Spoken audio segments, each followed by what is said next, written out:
Done. Tapos na ang tabi, hindi pa ang gitna.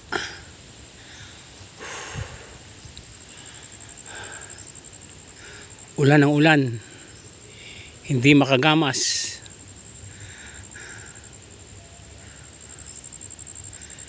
Ito yung ating bubunga, guys.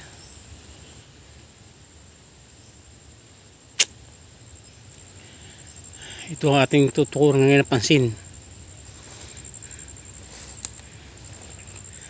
May pula na, namumula na, pero late na to.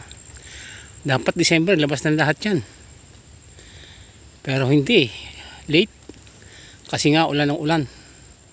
Dapat yan nag-iinit na para maglabasan ang bunga yan. Marami ng pula pero marami pa rin wala. Dapat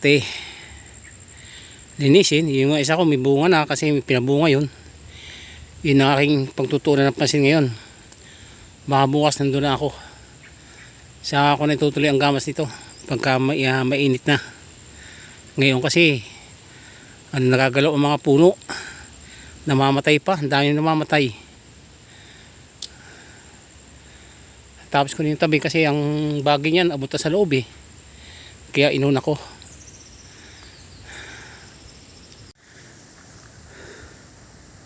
Update yan sa bubungang pinya.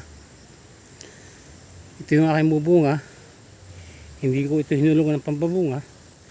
Dapat to may mga bunga ng malalaki na. Hindi ngayon. Ngayon pa lang sila namumula. January na. Dapat December malalaki na yan, magasuntok na. Masyadong late ngayon. Masyadong late ang pinya. Kasi ulan ng ulan. Ang dami pang namamatay. Sobra. Tingnan mo yan Tingnan mo pa yung kinain ng kalabaw kong yun Busog na yung kalabaw ko sa kinumpay ko mga patay na pinya. Ngayon ko lang ulit ito na i-update kasi ang dami kong ginagawa. Ginamasan ko pa yung aking pinyahan bagong tanim na may tanim na pa mais. Doon muna ako nag-focus. Ngayon medyo matatapos na yun, doon na lang ang misis ko magagamas at nilipat na ako doon sa aking may bunga, doon sa aking pinabunga. Ito, nalinis ko na rin ang tabi nito sa ngayong araw na to. Hindi naman pwedeng hindi tatrabaho miski na ulan at hindi tayo makakatapos. Late na ang pinya. Ngayon pa lang namumula Ngayon pa lang namumula. Dapat yan malalaki ang bunga ngayon pala sila namumunga. January na. Kailan pa yan maka-harvest? Baka abutin pa ng August yan. Kailan pa magtatanim? Late na naman. Walang tigil ang ulan dito Ulan ng ulan. Sobra ang lamig. Kaya yung mga kasukasuan ko nasakit. Siyempre iba na pagka natandaan na nagkakaedad na. Kaya yan. Hindi naman pwedeng hindi tatrabaho. Kaya kahit pa unti-unti kakayod. Kasi may iwanan tayo ng panahon Baka mamaya hindi natin pakinabangan yan. Kasi madamo.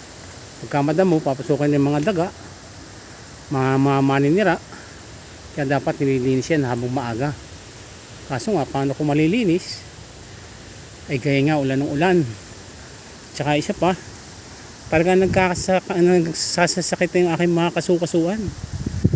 May edad na Parang yung kalabaw ko, may edad na rin.